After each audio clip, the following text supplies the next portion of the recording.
This is the LowcoSports Lowdown podcast. Here are your hosts, Justin Jarrett and Wes Kerr.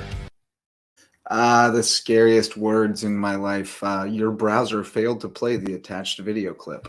That's what we got when we blipped on the screen right there, folks. Live programming for you here on the LowcoSports Lowdown. Justin Jarrett joined by Wes Kerr as always, and we got one thing that I got to take care of off the top here, Wes, and that's to let people know that we'll be back under the Friday night lights before you know it. But if you can't wait until August to get your football fix, you're in luck because the Hilton Head Sharks semi-pro football team will host the Carolina Spartans out of Charleston for the inaugural 8-4-3 Championship Bowl on July 15th at Hilton Head High's Community Stadium.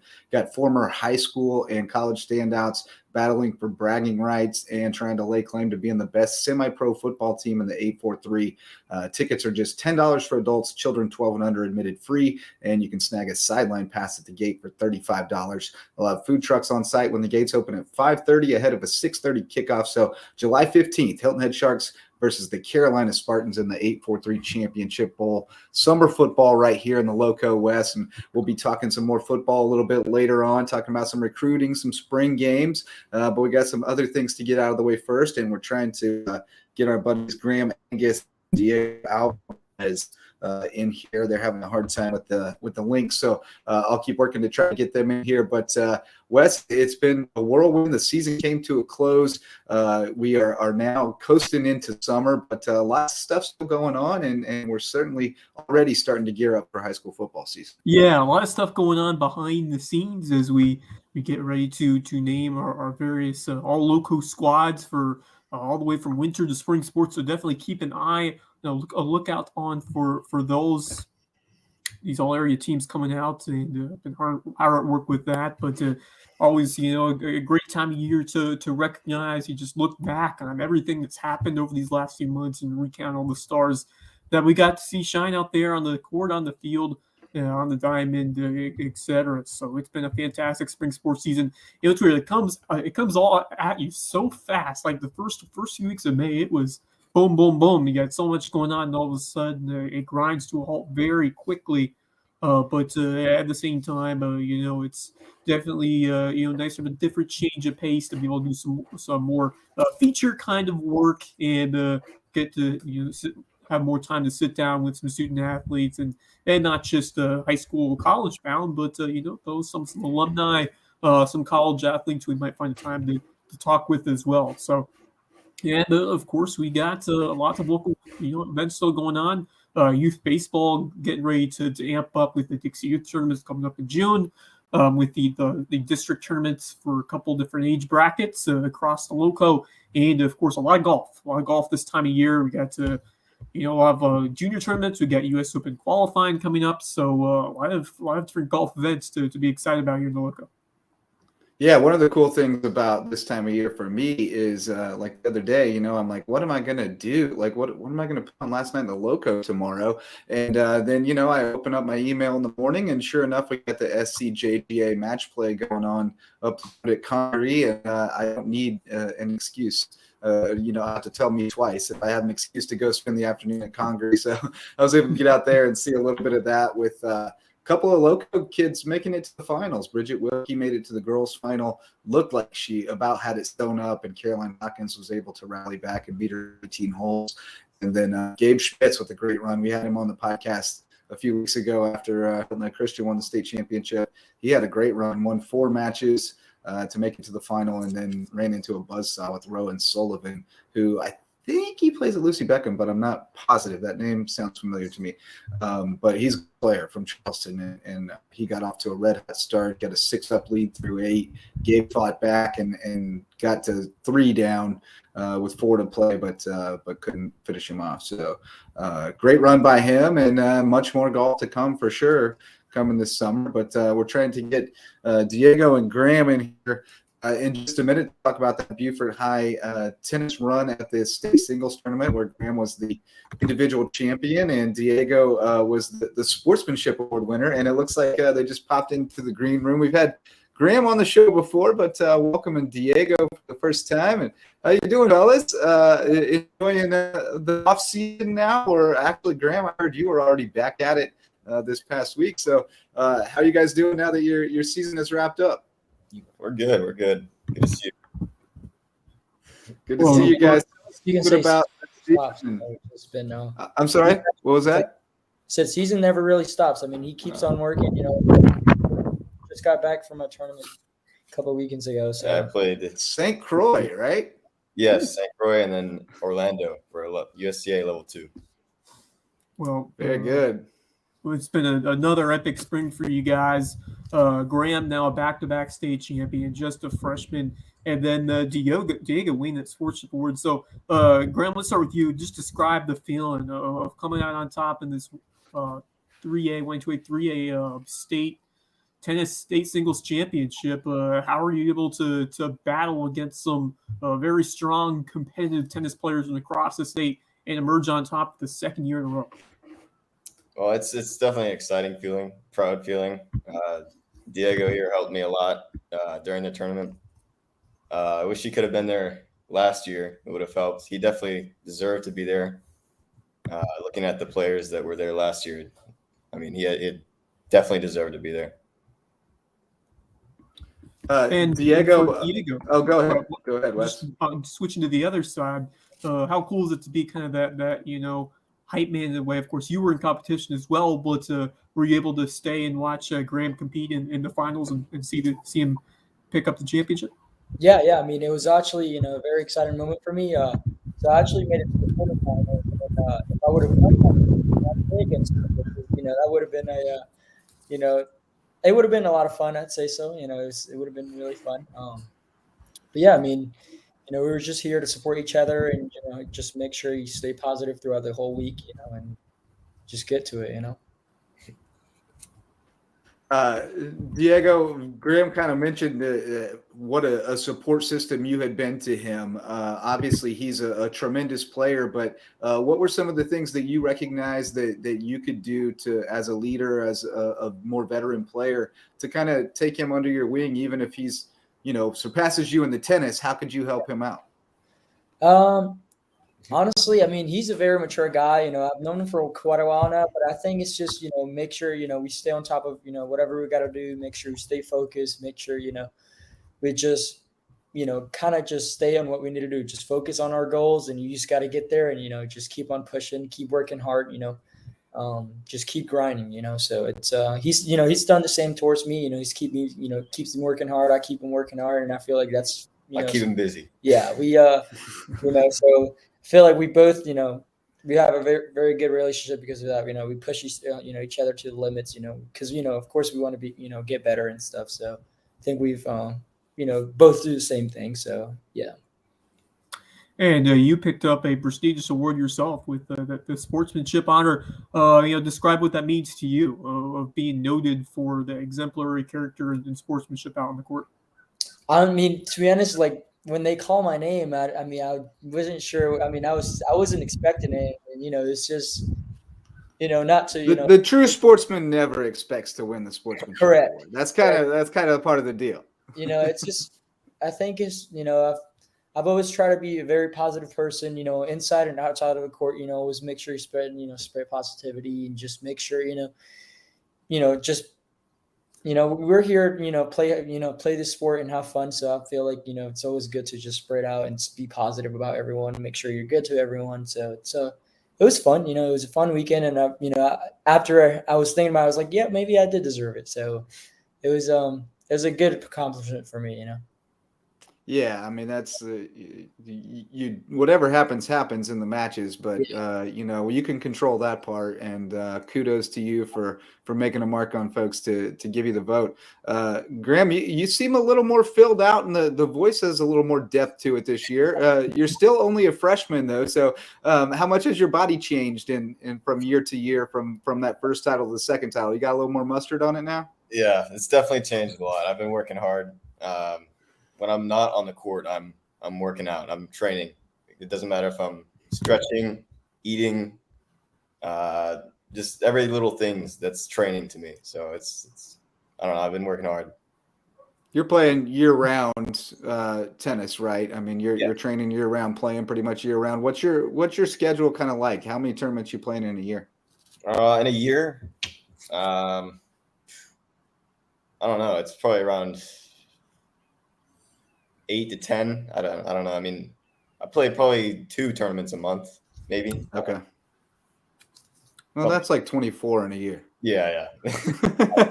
Now, where have you been traveling recently to play these tournaments? Like, or do you play mostly in the Southeast, or have you had more like national competitions throughout these last few months? Kind of, what's a typical schedule for you in terms of travel over this time of year and over the summer?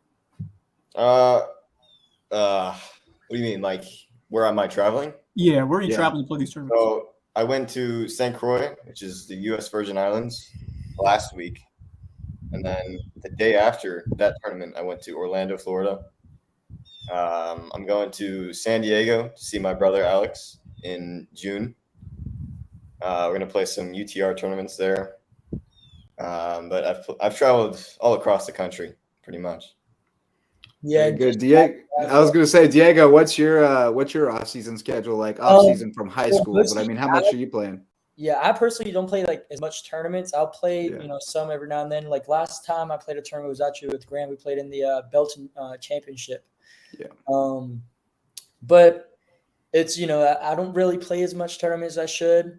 But I am playing at the Citadel next year. I'm gonna try out, and then I've talked to the Coach Creasy, which is the head coach at the Citadel. I'm gonna work as hard as I can this summer to be able to, because I mean there's things that you have to go, you have to do to be able to be on the team. So I'm going to try to work as hard as I can this summer and, and just try to, get on the team. So, but yeah, I mean, it's been fun. I mean, I try to always, I'm always just hitting with Graeme, trying to get better than him, but it's, he always has that little stuff, he's just always never stops, so. Well, I think the mentorship kind of works both ways. So, Graeme, what have you learned from like your time playing with Diego and just hitting with a couple competitive teammate battles throughout the years? What have you learned from playing and hitting with Diego? I've learned to have more fun on the court. Normally, when I train, it's very serious, but I mean, playing with Diego, it's been a lot of fun. So I kind of get to relax a little bit and just, I don't know, be myself, I guess I'd say. Yeah. Very good. You guys didn't have very many on the team this year, right? Pretty shallow team. That was a little different, but we actually had forfeit matches because we just didn't have enough people. We didn't have a doubles team, and at the very end, we had a forfeit doubles and number 5 singles. All right, Beaufort High kids, you want that varsity letter? Go out, go start hitting balls this summer. There's a varsity spot to be had on that tennis team, and you got some a good dude at the top to carry the weight for you. Speaking of that, it's been a great year for Beaufort athletics. I mean, a ton of state championships and state championship contenders, and you adding your name to the list, Graeme. How much fun has it been over there on Ladies Island this year? I actually am doing online school now. I switched. Oh, really? Semester, but I went to Beaufort High for 1 semester. Just finished school now, but yeah, I mean, I don't know. Good for you, Diego. Were you hanging out at the football and basketball games and all that? Yeah, stuff? I mean, I've been to every game. I haven't missed one yet, and I can say, it's just, a lot of us say, we're probably the most athletic class Beaufort High has had in a long time. I mean, from football, wrestling, tennis, golf made it to state. Baseball, had a good run. I mean, all the sports. Basketball. Basketball. We all had a very good run. So, I mean, and I'm just glad that I'm part of it. So. Yeah, always fun when your senior year that culture, that winning culture, has meant to you. Just by maybe watching and picking up some of the gestures of your fellow Beaufort athletes. What have you noticed about that winning culture that has worked so well at this program throughout the sports that have shined this year for the Eagles? I think we've always stay positive about everything. We make sure everyone's doing what they're supposed to be doing, working hard, getting better, and we've had a lot of committed players as well, to play in college. So I think that just shows you that how much we care about sports, and it's just it's really fun to be part of that. Well, there's definitely a ton of tennis competition in this part of the state. With the Hilton Head teams always strong. Of course, the Charleston area teams are very strong, and I'm sure that spills over into the USTA stuff as well. This region's probably exceptional. So how much do you feel like that has helped you guys grow your game, just knowing that you're going to be going out there playing good competition day in and day out? Even during the high school season, you're gonna see quality opponents when you play in this part of the state. I mean, we also, I don't know if we dropped down to 3A, so we actually Right. played less schools as last year. We actually played. I mean, toughest school we played was probably Philip Simmons. They had really very good players. That it was it was a lot of fun. All the schools give us really good competition. It's not much really, I can add to that. I mean, you guys also took on like Hilton Head Prep too, though. So we did. Yeah, we played Somerville. We played Somerville as well as a scrimmage.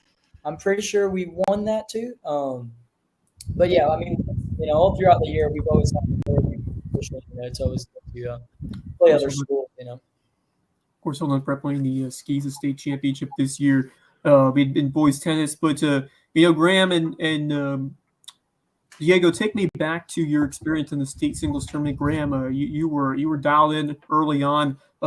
First 5 sets were all bagels, 6 love. We got a little bit more competitive into the semifinal and the final these last few rounds, but you were absolutely dominant all the way through. 6-4, 6-1 in the championship win over Logan Tomovatsky to claim the title. But just describe your run through this tournament. You guys, I believe, both played Luke Skillman out of Oceanside. So just tell me about what you saw from him and how he helped you grow as both of you as competitors, and just describe your overall run and experience through this state singles tournament. Yeah, I mean, Luke was playing well that tournament. I think Diego, when he played him, Diego was playing very well. I was on the court, but that's what I'm hearing from him. But yeah, I mean, Luke was definitely playing well that tournament, competing well. Yeah, I mean. Yeah, I just said Graeme just kept on dominating on the court, just predicting every point, because you could just, as soon as you would see him, you just knew he wanted it. He wanted this championship again, and it was, he made it happen. So good for him, Who are going to be the guys coming for you next year to try to stop the three-peat? You got anybody identified you got to stay ahead of? I don't know that we have a team next year because our coaches, this is his last year. So. Oh, Riedemeyer's stepping down? Yes. Talk to me about that guy. Talk about a guy who has just, devoted himself to it. I've known him since I got here in 2005. Even though I didn't cover Beaufort at the time, I just covered the Bluffton Hilton Head side of the bridge. And but I always see him when they come over here and play. And he's been in there a long time. He's got over 400 wins, I think. So what has he meant to you guys? I mean, he's been, more than just a coach. I mean, I started playing in my 7th grade year, and he's been a wonderful just more than a coach. He's always been here supporting me, and I'm so grateful to have him as a coach and just, as family as well. I can't thank him enough. I mean, he's done so much for, not just for me, but for the whole tennis program at high school. I mean, I believe his record is actually 591 wins with losses. So, I mean, he's had a long run, and, out of those 18 years he coached, he got, 15 of those, he was awarded, the best coach in the region. And, so he deserves it.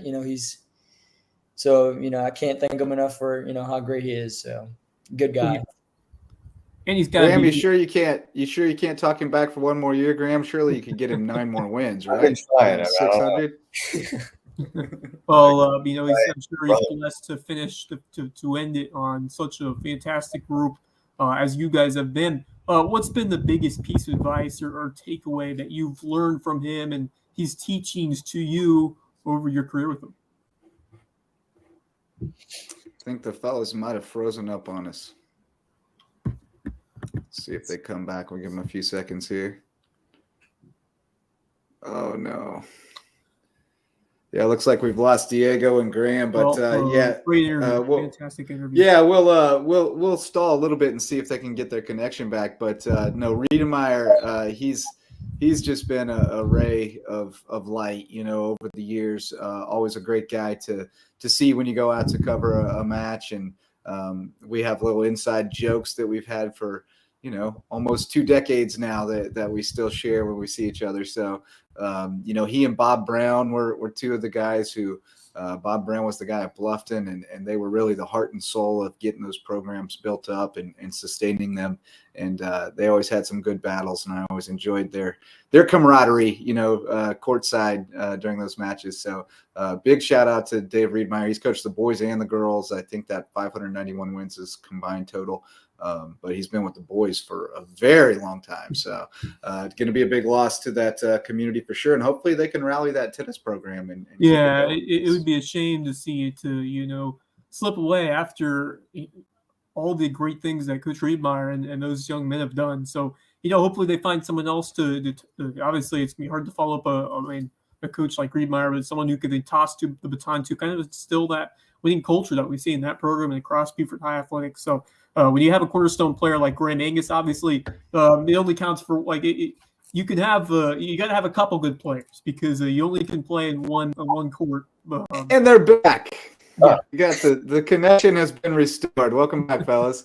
I think Wes was just asking you about Coach Riedemeyer.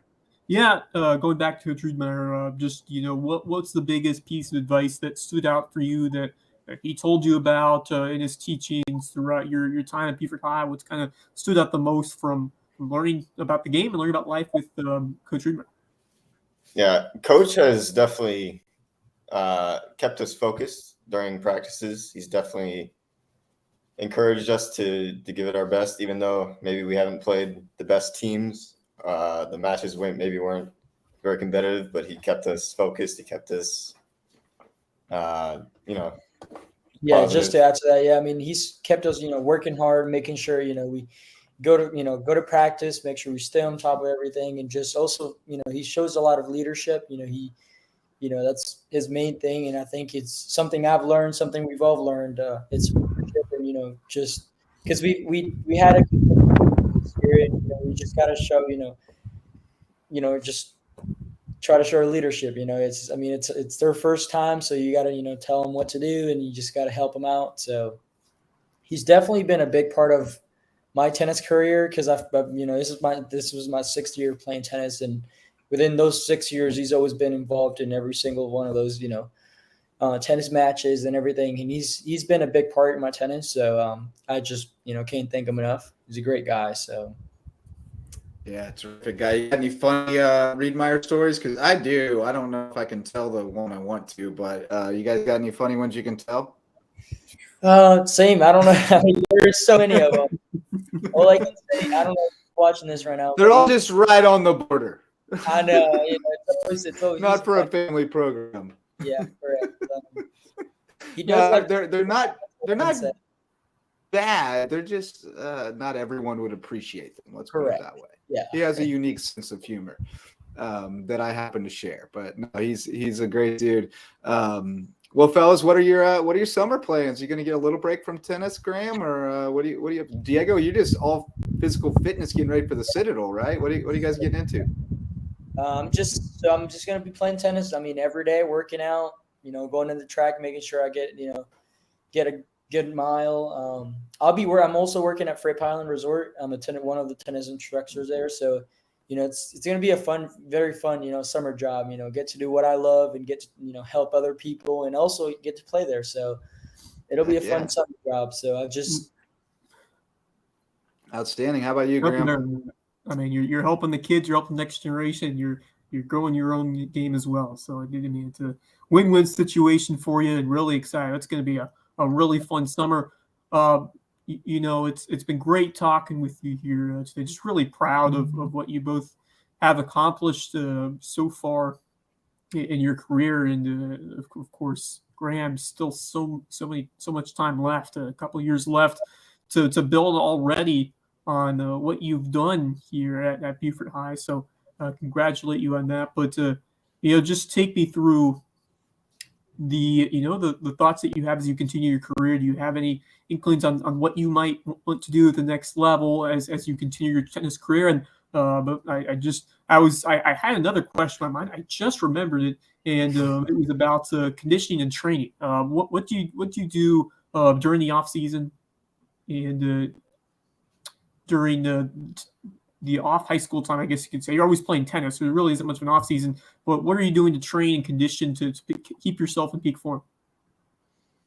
Well, running, weightlifting, do a lot of footwork drills, explosive drills, sprinting. I mean, that's pretty much it. Yeah, I mean, once he means like same, because I'm usually doing it with him. So there isn't really an off season, so we're just, it's always, room to improve, but there's not a time where we won't be able to actually play tennis, unless like the weather today. It didn't really help today. Yeah, no, it wouldn't be fun to play tennis today. A little chilly, little breezy, little misty. No good. Even though day for tennis. And we did. So we did play for like a couple minutes in the rain. I was like, all right, why not? So. Right on, fellas. Graeme, you didn't get to tell us your summer plans. Where are you going? In June, I'm going to see my brother, who also plays tennis. Played on the San Diego. Yeah. I'm going to play some tournaments there. The Clay Court Nationals, I believe, in July. Just traveling a lot to play tournaments and training. That's pretty much it. How important are those reps against some strong competition? How vital is that to, amp up your game even more as you get ready to defend your title this spring and just, increase your talent out there on the court? I mean, that's got to be a great opportunity for you these next few weeks, months. Yeah, I mean, going and play tournaments against these great players, it's important to get the rhythm, confidence. If you beat them, you're going to get a lot of confidence. Yeah. Yeah, just adjusting to that. I'm guessing the game just moves a lot faster. Everything is faster. That's typically almost every sport how it works. The speed of the game is the biggest difference. So just seeing that regularly and being able to adjust yourself to it is really the key. But Wes kind of hinted at it, but do you have any leads on what you're going to do at the next level, or are you still too early to tell? Well, the biggest goal I have is to get into the ATP tour, to get into the biggest tournaments. Probably going to play college tennis, at least for a little while, maybe not the whole time, but I don't know. I'm working, getting up there. Yeah, it's got a lot of times though. Yeah. It's a long process, and you got to trust it and follow where it leads, and make the decisions when they come to you, not get ahead of yourself. So love to hear that you got a good head on your shoulders, and you're definitely headed in the right direction. So best of luck to you, and thanks so much, fellas, for sticking it out with us. I know you had some internet issues, which is common. We're accustomed to dealing with that. So we appreciate you, though. It was great talking with you. And like Wes said, we're really proud of your accomplishments and wish you well. Thank you very much. Thank you. Have a good one. All right. Thanks a lot, guys. All right, Wes, let's take a quick break and hear from our sponsors, and then we'll be back to talk a little bit more about the junior match play, as well as USCB women's golf at the national championships, and then some high school football before we close it out with our Lowco male and female athletes of the year coming up here on the LowcoSports Lowdown. Hey, Lowco sports fans. This podcast and all of our grassroots local sports content are made possible by support from community sponsors, including Mickelson Law Firm, the official real estate attorneys of Lowco Sports, and the presenting sponsor of our Hilton Head Christian Academy coverage. Our original sponsors are still among our greatest supporters. Ryan and Tiffany Mickelson are community pillars who will be in your corner no matter your legal needs. When you need legal representation, call on the attorneys who support Team Lowco. Call Mickelson Law Firm. Hospice Care of the Lowcountry, the official hospice provider of Lowco Sports, and the only not-for-profit hospice in southern Beaufort County. For more than 30 years, the committed, compassionate staff at Hospice Care of the Lowcountry have been there to ensure your loved ones find comfort, honor, and dignity at the end of life. Because at Hospice Care of the Lowcountry, it's not about dying, it's about living. Homegrown Home Inspections, the official home inspectors of Lowco Sports. Jan Lucas and his team provide thorough, detailed home inspections aimed to ensure everyone goes into the transaction with open eyes and confidence. Jan would rather reveal an inconvenient truth than look the other way and provide reassurances that could come back to burn the buyer in the long run. If you're looking to buy or sell a home and need an honest, reliable inspector, call on Homegrown Home Inspections, official sponsors of Lowco Sports. DDS Web Design, official SEO experts of Lowco Sports. If your business or organization has a website and you're trying to figure out what SEO is, you need to call on Denise and Dave Sinkovich at DDS Web Design. They'll provide a free consultation and do all the behind-the-scenes work to boost your search engine optimization and get your website found online so you can take your business to the next level. DDS Web Design, official SEO experts of Lowco Sports. American Wood Reface, sustaining sponsors of Lowco Sports. Does your kitchen need a facelift? Before you start picking out new cabinets, give Ben and the team at American Wood Reface a shot. They can reface your existing cabinets to overhaul your aesthetic without the hefty price tag and reimagine your kitchen at a price point you can manage. Be sure to tell them Lowco sent you, because every referral helps support Lowco Sports. 4M Metals, sustaining sponsor of Lowco Sports. Got metal? Your roof might need it. Metal roofing advantages include better energy efficiency, weather protection, longevity, a more aesthetically pleasing design, and the product is all green. So if you've been thinking about a new roof, go metal. Let 4M Metals be the difference in your roof. Jay's Barbershop. It's the talk of the town and the place to be in Ridgeland. If you need your ears lowered, head over to Jay's for a fresh cut and great conversation with good folks. And tell them Lowco sent you. Local Pie, official pizza sponsor of Lowco Sports. They sling some of the best pies in the Lowco, and my kids say the mac and cheese is the best around. Hungry? Hit up Local Pie, longtime supporter of Lowco Sports. Barefoot Floor Care of the Lowcountry, the official floor cleaners of LowcoSports.com. If your feet tell you your floors need cleaning, call on Barefoot Floor Care of the Lowcountry. They provide residential and commercial services, including cleaning carpet and area rugs, tile and grout, upholstery, curtains and drapes, mattresses, and more. But most importantly, they'll get those floors so clean, your feet will thank them. Barefoot Floor Care of the Lowcountry. Hilton Head Prep is a sustaining sponsor of Lowco Sports, and we tell you all about the Dolphins' athletic exploits. But did you know it's also the #1 ranked private K-12 school in Beaufort County and ranks in the top 2.5% of schools nationwide? Visit hhprep.org to see what Hilton Head Prep has to offer. Beaufort Academy is a sustaining sponsor of Lowco Sports, and we love covering the Eagles. With a student-to-faculty ratio of 7-1 and an average class size of 14 students, Beaufort Academy could be just the educational solution you're looking for, with more one-on-one attention. BA has a strong history of working with the whole child to prepare each student for college and life. Check them out at BeaufortAcademy.org. Thank you to all of our sustaining and supporting sponsors for their support of LowcoSports.com. Go Lowco.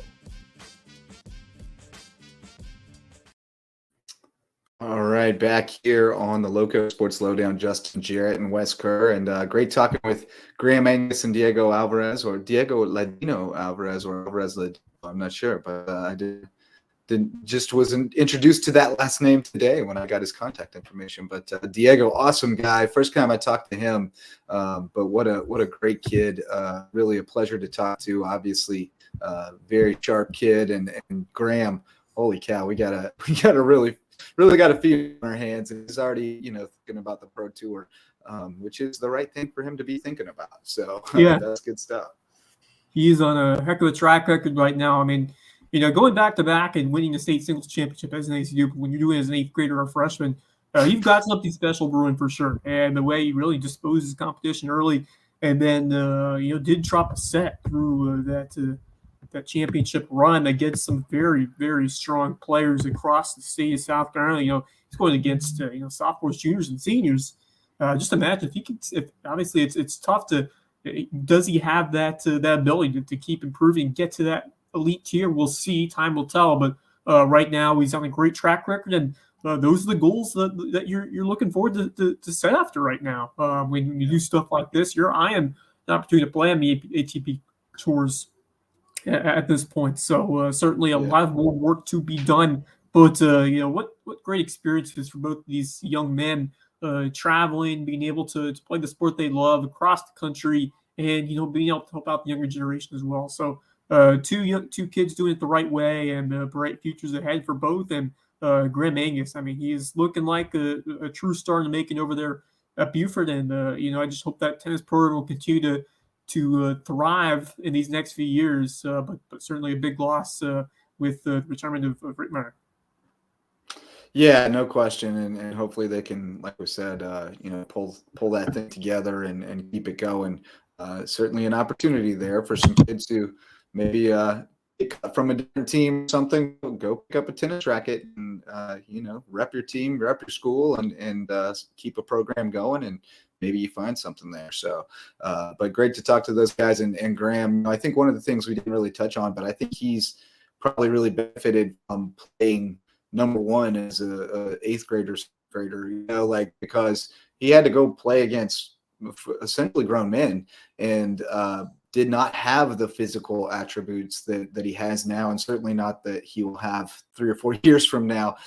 So he had to really learn how to be a crafty player. And then you grow into your body and you get those physical attributes. You start hitting the ball harder, but you have that skill you picked up when you were a little overmatched physically, and that can really be a great recipe for success going forward. So I think he's definitely destined for big things. But switching over from tennis to golf, we talked a little bit earlier about the SCJGA match play, and I just wanted to take a look at the brackets here and show some of the other players who were in the field as well, because we did talk about Gabe Schmitz making the final, but G. Patrick, Hilton Head Prep kid, was the 32 seed, knocked off the number 1 in the first round, so he helped make the path a little easier for Schmitz.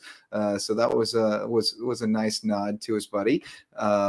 Schmitz, of course, with the great run, knocked off the number 4 seed in the first round, and then kept rolling, got past Jack Cresor, another Hilton Head Prep guy, in 19 holes in the second round, and then cruised through the next 2 before he lost in the final. Michael Gavin qualified, but went out in the first round.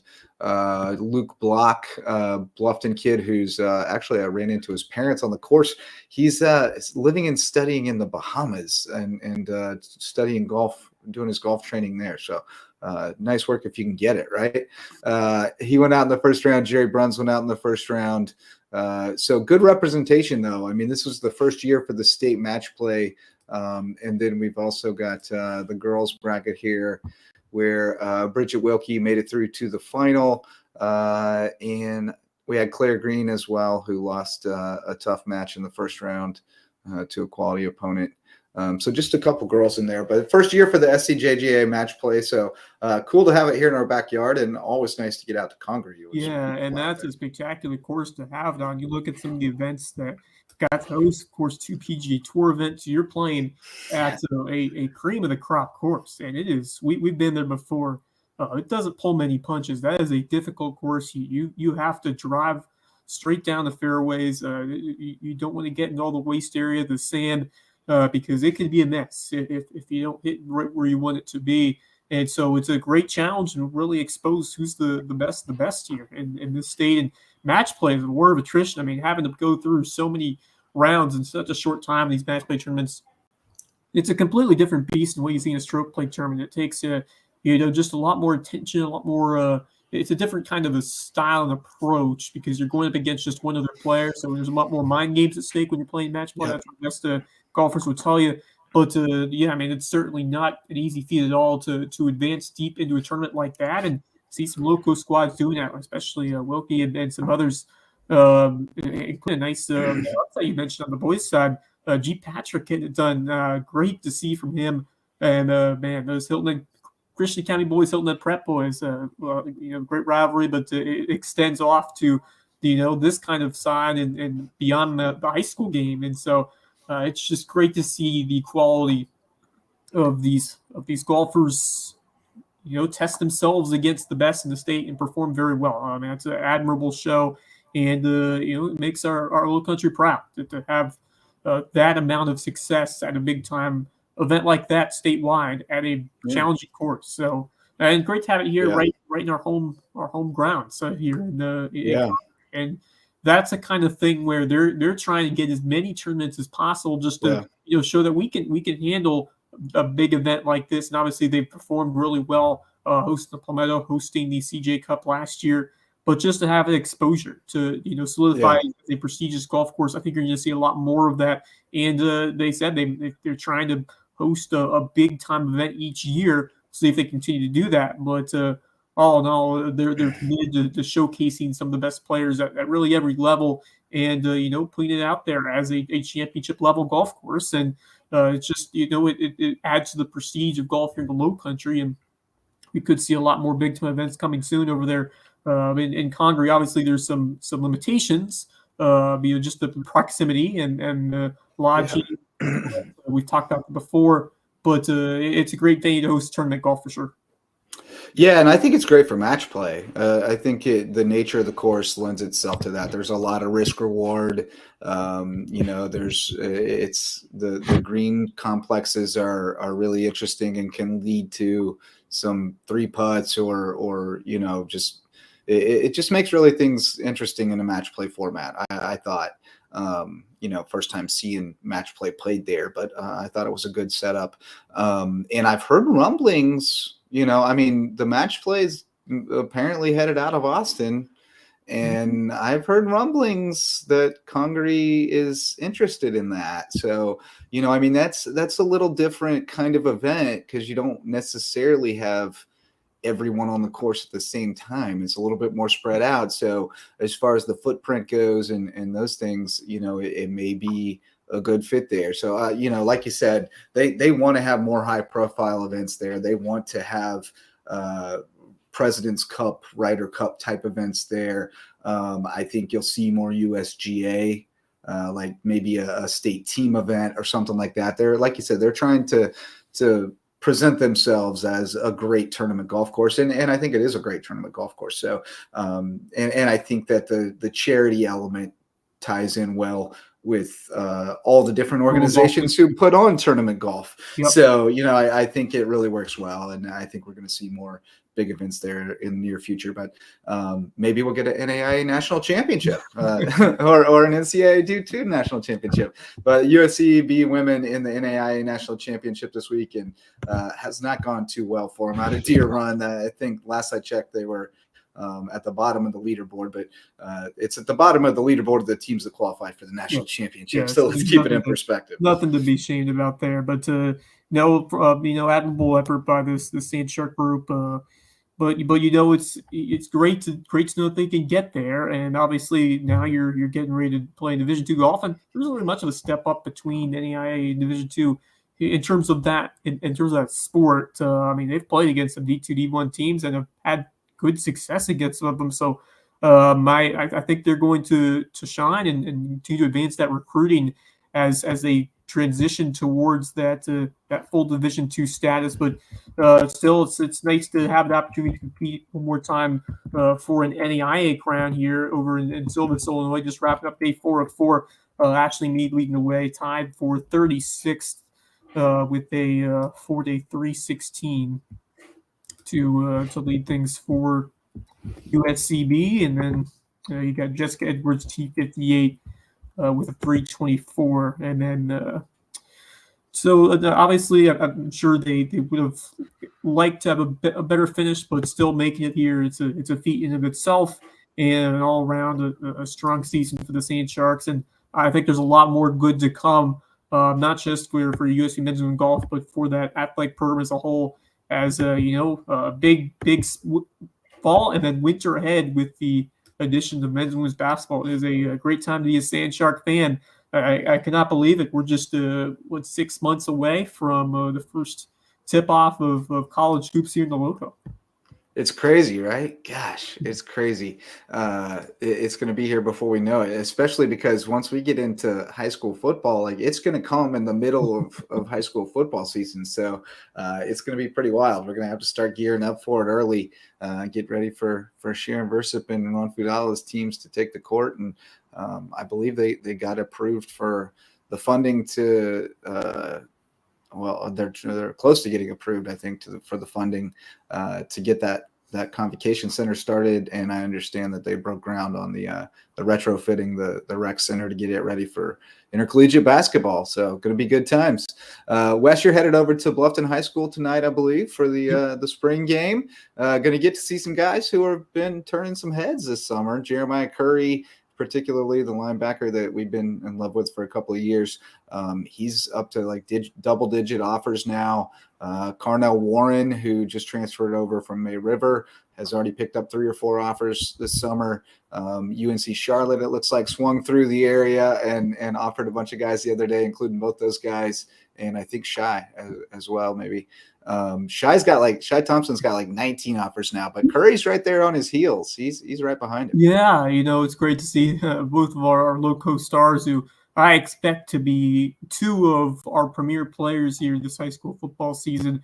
Just doing a piece on for Prep Red Zone about predicting the most valuable players of each of these teams. But you look at these players and just the success that they've already had and what they're going to bring to this group moving forward. It's a great time. It's a great time to be a Lowco football fan. And for this Bluffton team, I'm excited to see what they got, because certainly you lose a guy like Max von Hohenstraten, who is a fantastic quarterback, and of course Quinn Williams on the other side, a tremendous linebacker. So a couple of holes to fill on each side. Jalen Linder, that's the biggest one.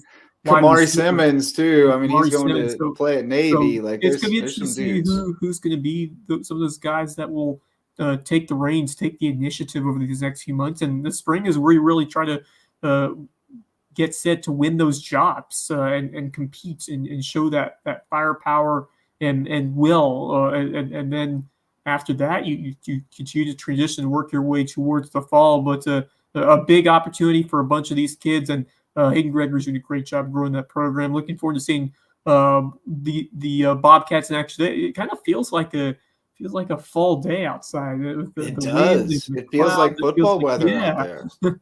No doubt about it. I'm also interested to see Owen Bayes in that offense. I think he is a similar guy to Max, so I think he should be able to slot in there and be pretty effective. Carnell's trying to fill the Linder hole.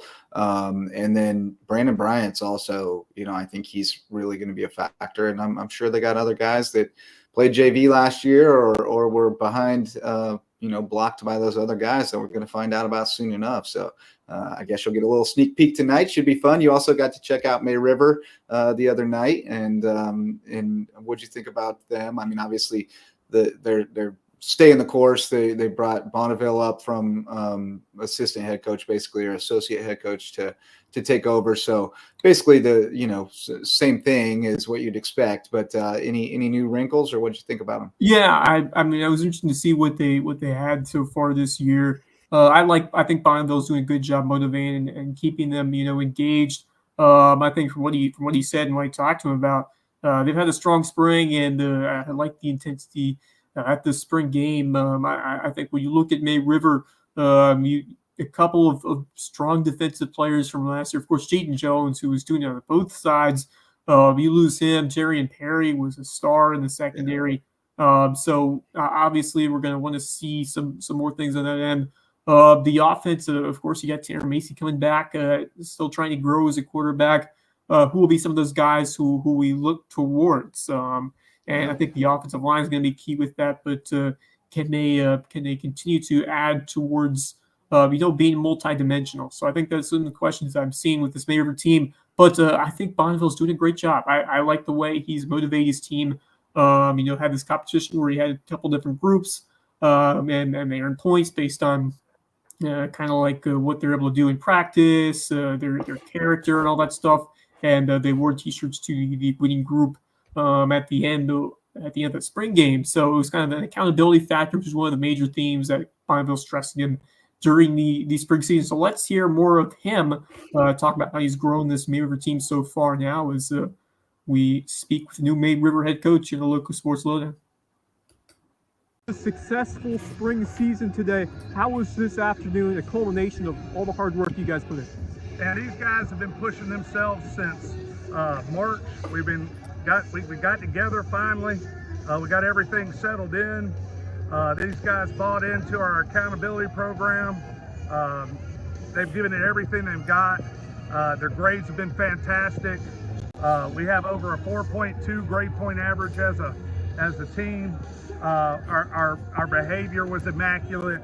Our commitment to the weight room has been fantastic. We got tons of guys over 300 on squat, tons of guys over 200 on power clean, tons of guys over 250 on bench. They just really bought into getting on the bus, okay? And it's paying off. We've made great strides. These guys have really done everything that I've asked, been selfless. Hats off to them, buying in and getting to work. And you guys were saying a lot more runners than walkers. How has that depth really bought in and contributed to the excellence we've seen this spring? Well, I tell you, we did a case study, and we used Ron Clark Academy's business model of having a bus, and the people on the bus, you cut out the bottom, you get rid of the gas tank and the engine, and the only thing that runs it are their feet. And Ron Clark says that, you know, you got runners and you got joggers, you got walkers, and you got riders all trying to go in different directions. But those runners and joggers will pull that bus. And I tell you what, these guys have bought into being runners and joggers, and they are exceeding the standard. Just describe today and what you saw from your team in this spring game. Well, I saw a lot of passion, a lot of focus. We fixed a lot of assignment mistakes. These guys have done a great job of buying into what the coaches and I have got for a vision. I'm just super proud of them. It's been a total buy-in. They're into the process. They're not into the result. They want to focus on the process, and they bought into it. How do you and this team continue this momentum now into the fall? Well, we start June 5th, our off-season weight program in the summer. We're excited about getting that started. We're excited about getting together again, doing a bunch of camps, going to some 7-on-7s, just really focusing on getting bigger, faster, and stronger. These guys are fantastic, absolutely fantastic. I got the best coaching staff in the world as well. All right, thank you so much, Coach. Excited for the season. All right. Hopefully Tom Petty's people don't get us on a copyright claim there for American Girl. I was kind of bopping along there for a minute. Good stuff there. Sounds you got to love the optimism with spring football. Everybody's fired up, ready to go win a state championship, and I love it, man. I love the energy. By the way, you mentioned the accountability program. Team 4 won the accountability program. That was Rashad Maxwell, Giovanni Diana. He's one of my neighbors over here. Arthur Morehouse, Caleb Oko, Sean Zadroga McNulty, and Gavin Sadkowski. So congrats to those guys for the dedication in the spring. And I'm guessing some of those guys are going to be the guys that we'll be talking a lot about in the fall, because that's usually how it goes. It starts in the spring, and that's how Right. how it goes. But no, that's a great way to establish yourself as guys that have the hunger, the hustle, standing out early as a group, and committing yourself and buying into the process, and that's what it takes. It's a long journey, and it starts in the spring, and hopefully it'll work its way into the fall. So certainly some good signs early on, and then we'll see how that will translate as we get closer to kick off in August. All right, Wes, we got about 6 minutes left in the hour, and we wanted to name our Lowco Athletes of the Year. So as usual, I will give you the first pick in the draft. Where are you going, buddy? Oh, this is a big one. Obviously, we've so got many to choose from. I wanted to go towards athletes who have played multiple sports and have excelled with both of them. And I wanted to spotlight, these young men and women who have challenged themselves to take on multiple endeavors in their athletics, and certainly a tough choice. We've got so many standouts, but just narrowed down to a couple, and went with two that really stood out to me and went above and beyond. So on the boys' side, I'll start with them and go with Beaufort High standouts, and just an exceptional young man. Colton Ferris, who, he is an exemplary student athlete on and off field, on and off the mat, because he was, of course, an incredible football player this year. Just magic. I mean, we called him the Magic Man a couple times with his quickness, his deceptiveness. And I think the football and the wrestling go hand in hand. When we made that kickoff return in the playoffs against Gilbert, we talked about it, how those wrestling skills translated to his ability to evade those tacklers and break free and score that touchdown, which really changed the whole scope of that game and allowed Beaufort to eventually win a state championship. And you look at the numbers that he put up this year: 21 rushes for 400 yards and 4 touchdowns, and also a prominent part of the receiving game. Although they didn't have to need it at all in that state championship, it was all on the ground. Just still. Well, that was because they put him in the backfield. And they could have thrown it to him, but it was safer to just hand it to him. There's nothing wrong with just handing him the football, letting that offensive line go into work, and letting that speed take over. And he went absolutely off in that state championship game. 28 carries, 198 yards, 2 touchdowns. Ferries and Fields completely unstoppable. At a couple memorable scores for him in that state championship game. That's easy to remember for a long time. And then he went on the wrestling mats, and you bet on it that he was going to finish out on top. He was going to win his last match, and that's exactly what he did to claim the individual state title. So, I wish I could have found. I didn't bet on it. I wish I could have found somebody to take that bet. I did not. It would have been a great bet for me. He was phenomenal, just phenomenal. He was undefeated in wrestling too, and he was a very good soccer player too. If he had played soccer this year too, that might have been the difference. You'll never know.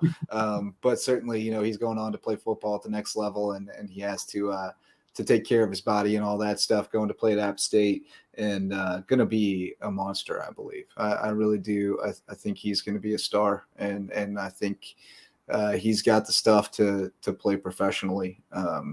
Remember, we're talking about all his offensive and special teams accolades. The guy's going to play defense in college. That's his position. He's a safety linebacker type guy. So he's phenomenal. He's the best high school football player I've seen, I think, and just all around. And can't wait to see him play at the next level. And then who was your girl? My girls was a very difficult decision, even tougher to narrow it down to one. I am going to go over to Sea Pines and go with Courtney Campbell. Courtney Campbell, Hilton Head Prep Dolphins, sensational basketball player, and of course was a spark on that soccer team to bring home a state title. All in all, a tremendous young woman, and a special talent out there on the court, averaging over 20 points a game, and her ability her vision to point out passes, and the only reason, if she played on a star-studded team like Hilton Head Christian, she'd be putting up some ridiculous numbers. But even so, for over 3 assists per game, 20 points, 6 rebounds, 4.5 steals per game. Ridiculous numbers still. And she is uber talented, and the leadership's really starting to show. She was just a fantastic example setter for that entire team. And then she turned that back around in the soccer field and came up with some incredibly clutch goals, including that rock at the top corner in the first few minutes against JP2.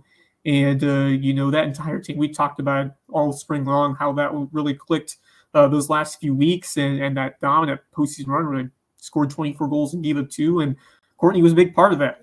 If she wasn't scoring, she was picking out passes just like she did in the basketball court. So just an incredible young woman. Very intelligent. Her leadership skills are off the charts, and a hard worker as well. And we'll never stop her grind. So, Courtney Campbell, I think after considering a couple others, I think she really stood out as the complete package. Yeah, very solid choice. Dominant player in 2 different sports. Like you said, she knows her role for Hilton Head Prep. She's got to score in bunches, or they got no shot.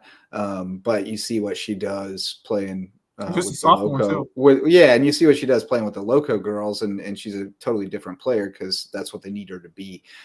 She's a very well-rounded, all-around basketball player who's going to play at a very high level. I mean, she's a very good player.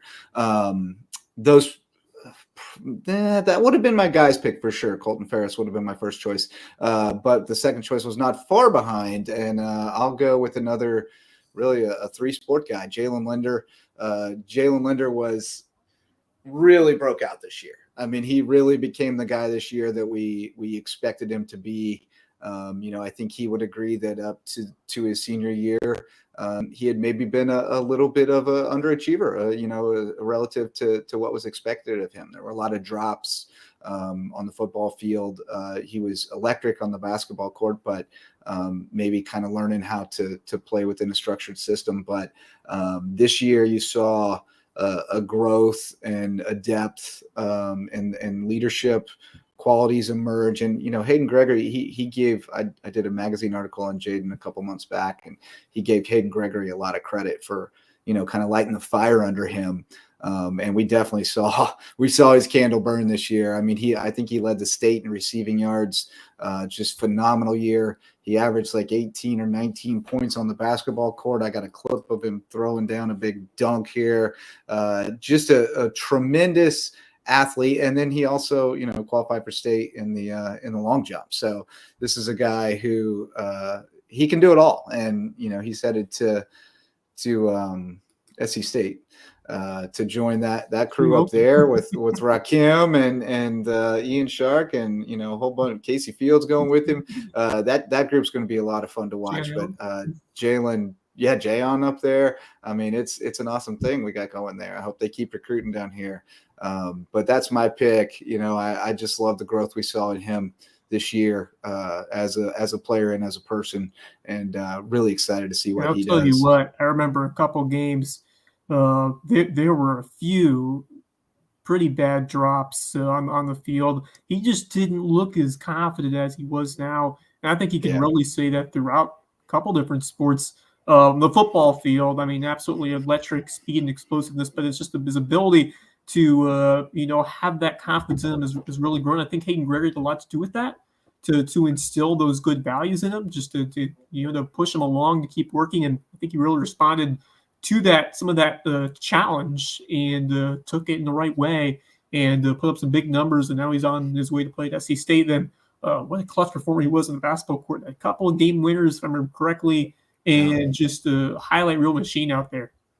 Really fun player to watch. And it seemed like every time Bluffton needed the basket, it was Jalen Linder who got it done. I mean, just a truly tremendous athlete and, one of the better products that we've seen come out of Bluffton recently on the boys' side. So, someone who certainly Bobcats will look up to in many different ways, and a great foundational piece of what Hayden Gregory is starting to build there, and going to be a big loss for the football program this year.